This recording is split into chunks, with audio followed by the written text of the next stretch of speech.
Al-Quran ada menggambarkan betapa kuatnya ikatan antara suami dan isteri yang sangat rapat dan mesra, seperti pakaian yang dapat memelihara si pemakaian.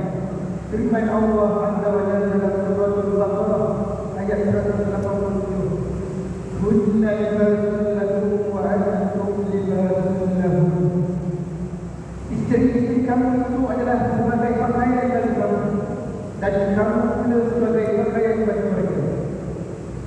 Keperluan suami dan isteri kepada pasangannya adalah sama seperti keperluan mereka kepada pakaian. Oleh itu, ayat ini mengumpamakan suami atau isteri sebagai pakaian bagi pasangan masing-masing, kerana mereka saling melindungi antara satu sama lain. Sekiranya fungsi pakaian adalah bagi menutup keaiban tubuh badan dan menjaganya daripada sebab kemudaratan, suami atau isteri pula akan menjaga kemuliaan pasangannya, memelihara kehormatannya, dan dapat memberikan ketenteraman. Akhirnya akan lahirlah ketenangan dan kebahagiaan buat mereka. Perkahwinan dan hidup berkeluarga juga dapat membantu seseorang untuk mencapai kesempurnaan dalam kehidupan beragama. Ianya akan dituntut dalam agama Islam dan merupakan sunnah Rasulullah SAW. Hadis daripada Aisyah radhiyallahu anha bahawa Rasulullah SAW bersabda, "An-nikahu min sunnati, faman lam ya'mal bi sunnati falaysa minni." Nikah termasuk dalam sunnahku. Sesiapa yang tidak mengamalkan sunnahku, maka tidak termasuk dalam golonganku. Hadis riwayat Imam Ibnu Majah. Antara tujuan disyariatkan perkahwinan adalah bagi berlatih kesabaran dalam menjaga kehormatan manusia, kesucian zuriat, keturunan yang mulia, dan mewujudkan kasih sayang dan tanggungjawab dalam rumah tangga yang dibina. Maka dengan ini akan berhasillah ketenteraman jiwa dan perasaan kasih sayang antara dua keluarga, meliputi ibu bapa, saudara mara, hinggalah kepada anak-anak. Namun begitu, ada kalanya ketenangan, kemesraan dan perasaan kasih sayang yang telah dibina tidak berkekalan dan berakhirnya sebuah ikatan perkahwinan.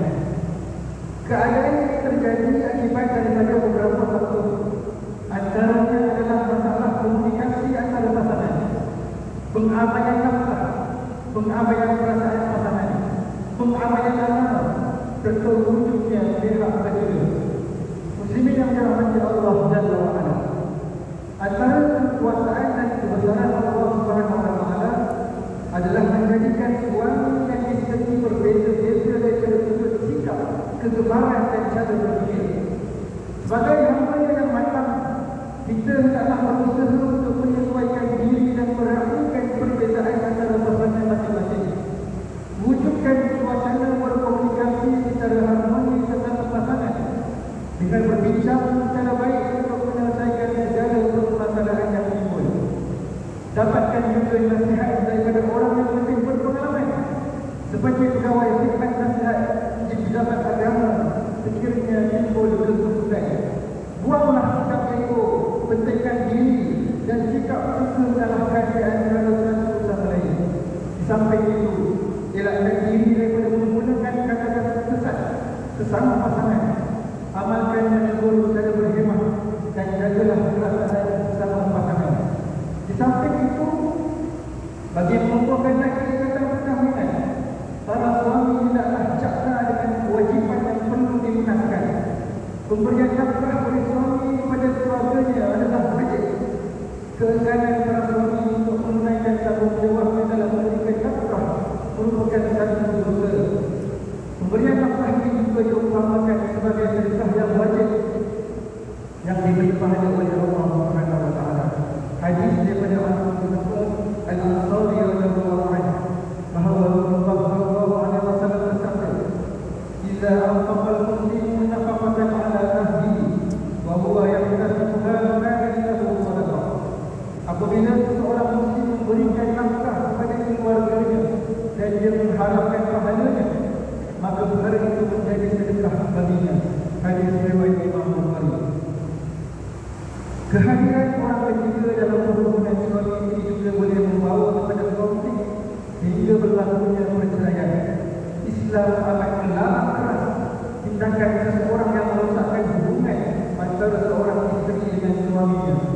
Hadis daripada Abu Hurairah radhiyallahu anhu bahawa Rasulullah sallallahu alaihi wasallam bersabda, "Man habbaba zawjatan baiti aw mamlukah falaysa minna." Siapa yang melakukan takbir, iaitu tipu daya terhadap isteri seseorang atau terhadap hamba yang orang itu miliki, maka dia bukan daripada kalangan kami. Hadis riwayat Imam Abu Dawud.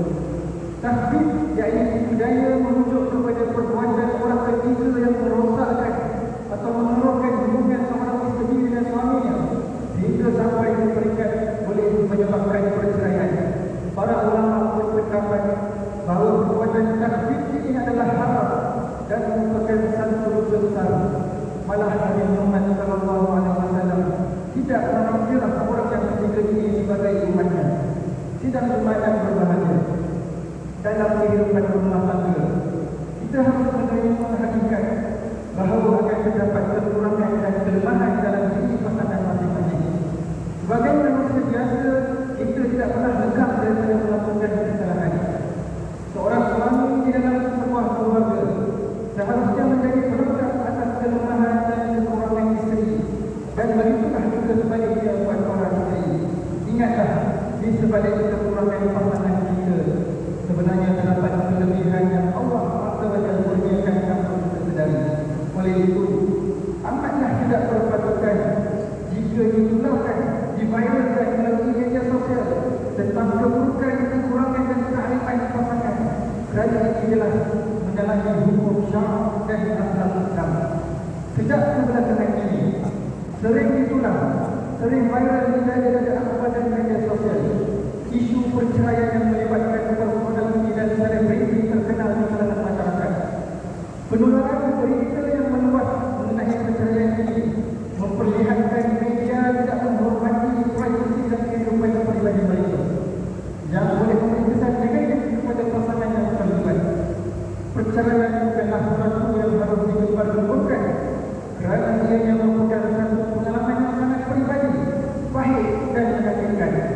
Media seharusnya berperanan dalam membina masyarakat yang positif dan sihat, bukan memburukkan saja keadaan. Media seharusnya menyampaikan berita yang berimbang dan tidak hanya mengkhawatirkan konsumsi. Platform media adalah untuk mendidik masyarakat tentang pentingnya menjaga hubungan yang sihat dan cara menangani perpisahan dengan baik. Muslim yang dirahmati Allah Subhanahu wa taala.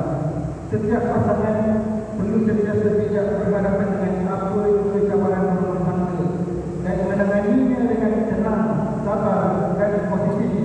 Firman Allah dalam surah An-Nisa ayat 19, "Fa in karihtumuhunna fa asaa an takrahu shay'an wa yaj'alallahu fihi khairan katsiran." Kemudian jika kamu merasa benci kepada mereka disebabkan tingkah lakunya, janganlah pula kamu terburu-buru menceraikannya, kerana mereka jika membencikan sesuatu sedang Allah hendak menjadikan pada apa yang kamu benci itu kebaikan dan kebajikan yang banyak untuk kamu. Untuk mewujudkan suasana harmoni dalam kehidupan rumah tangga, ia memerlukan kepada ilmu, terutamanya ilmu komunikasi dan ilmu psikologi dalam rumah tangga, serta ilmu agama, khususnya fikih rumah tangga. Oleh itu, tuntutlah ilmu dengan menghadiri kelas-kelas kajian, terutamanya kelas-kelas agama, kuliah-kuliah di masjid, dan melalui pembacaan buku tentang tanggungjawab sebagai seorang suami dan isteri. Bagi menghayati ajaran Islam sepenuhnya dalam kehidupan rumah tangga, ia boleh dimulakan dengan perkara berasas seperti pemantapan akidah, mendirikan solat berjemaah bersama ahli keluarga, membaca dan mentadabbur Al-Quran bersama-sama ahli keluarga, tolong-menolong dalam melakukan rutin harian bersama pasangan, dan mengamalkan sunnah baginda Rasulullah sallallahu alaihi wasallam. Pimpin dan bimbinglah keluarga kita ke jalan yang diridhai Allah agar sama-sama mendapat kejayaan di dunia dan di akhirat, serta mencapai perkahwinan yang diimpikan, yaitu sakinah, mawaddah dan rahmah. Muslim yang dirahmati Allah Azza wa Jalla. Mengakhiri khutbah pada hari ini, baiklah kita mengambil beberapa pengajaran daripada khutbah untuk dijadikan panduan dalam kehidupan kita. Yang pertama, pemahaman akan hakikat bahawa perintah untuk berkahwin adalah daripada Allah Azza wa Jalla bagi menjaga umat Islam daripada terjebak Yang kedua, umat Islam telah berusaha untuk menumbuhkan ikatan perkahwinan dengan mengamalkan cara hidup Islam seluruhnya. Yang ketiga, pasangan suami isteri yang menghadapi konflik rumah tangga hendaklah merujuk kepada pejabat-pejabat agama dan janganlah buahkan perasaan dan kelemahan pasangan kepada individu yang tidak sepatutnya atau melalui media sosial, kecuali kepada individu-individu lain yang dibenarkan oleh hukum syarak. Yang keempat, setiap pasangan yang telah membuat keputusan terpaksa bercerai hendaklah bersabar ketika menunggu proses perceraian. Namun proses perceraian yang ditetapkan oleh pihak berkuasa juga hendaklah efisien dan tidak membandingi pasangan. Yang kelima, umat Islam hendaklah banyakkan berdoa memohon petunjuk dan bantuan daripada Allah Subhanahu Wa Taala agar diiringi dengan mawaddah dan rahmah dalam kehidupan rumah tangga. A'udzubillahi minasyaitonir rajim. Wa yastajibu alladziina aamanu wa 'amilus shalihati wa yaziduhum min fadlihi wal kafiruna lahum 'adzabun syadid. Dan ia memperkenankan doa permohonan orang-orang yang beriman serta beramal soleh, dan ia menambahkan mereka dengan limpah kurniaannya selain daripada apa yang mereka minta. Dan sebaliknya, orang-orang yang kafir bagi mereka azab seksa yang seberat-beratnya. Surah Asy-Syura ayat yang ke-26. Barakallahu li wa lakum fil Qur'anil 'azim wa nafa'ani wa iyyakum bima fihi min al-ayati wal dhikril hakim. Wa taqabbal minkum tilawatahu innahu huwas samiul 'alim. Aqulu qawli hadza wa astaghfirullahal 'azim li wa lakum wa lisa'iril muslimina wal muslimat wal mu'minina wal mu'minat fastaghfiruhu innahu huwal ghafurur rahim.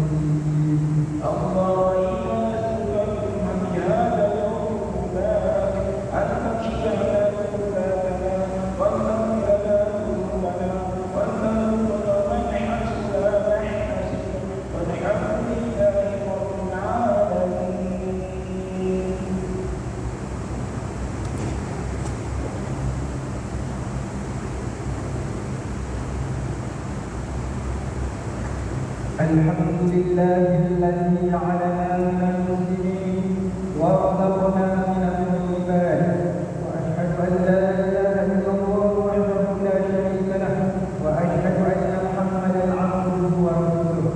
اللهم صل وسلم وبارك على سيدنا محمد وعلى اله وصحبه ومن تبعهم باحسان الى يوم الدين.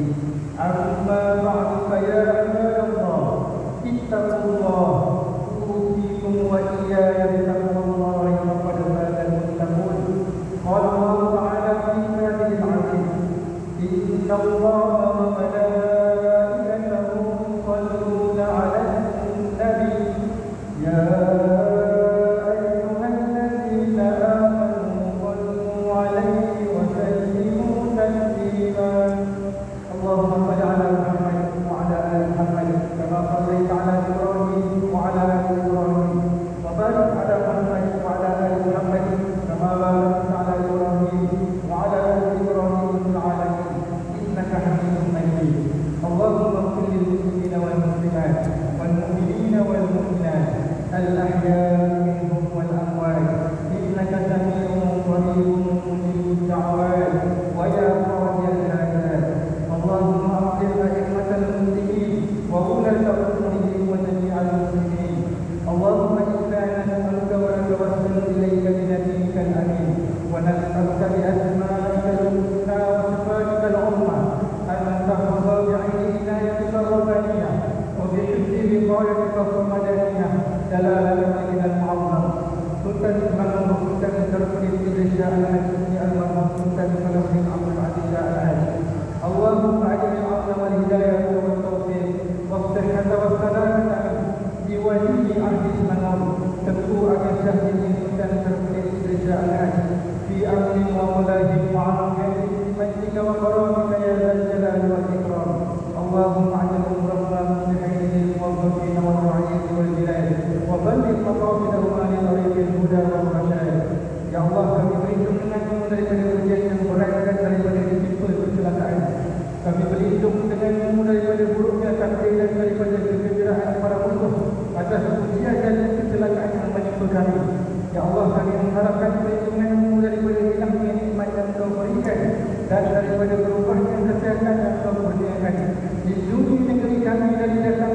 bencana dan malapetaka. Ya Allah, hanya Engkau yang Maha menyelamatkan. Selamatkanlah umat Islam dari Masjidil Aqsa di Palestin. Ya Allah, jadikanlah kami antara hamba-Mu yang menjaga amanah. Kuatkan iman kami agar menjauhi perbuatan khianat. Serta jauhkan kami termasuk dalam golongan yang mengabaikan tanggungjawab. Dan jauhi negeri dan negara kami daripada kehancuran disebabkan perbuatan rasuah, penyelewengan dan salah guna kuasa. Serahkan tanggungjawab memimpin negara kami kepada hamba-Mu yang amanah dan jujur serta tegas dan berani menegakkan kebenaran dan melaksanakan keadilan Islam dan syariat. Jadikanlah ya Allah masjid-masjid dan surau-surau di negeri Selangor ini sebagai rumah-rumah yang aman, yang mempersatukan dan menjadi nadi kekuatan ummah. Rabbana hab lana min azwajina wa dhurriyyatina qurrata a'yun waj'alna lil muttaqina imama. Rabbana atina fid dunya hasanah wa fil akhirati hasanah wa qina adzaban nar. Ibadallah, inna Allaha ya'muru bil 'adli wal ihsan wa ita'i dzil qurba wa yanha 'anil fahsya'i wal munkari wal baghi ya'idukum la'allakum tadhakkarun. Fadhkurullahal 'azima yadhkurkum washkuruhu 'ala ni'amihi yazidkum was'aluhu min fadlihi yu'tikum wa la dhikrullahi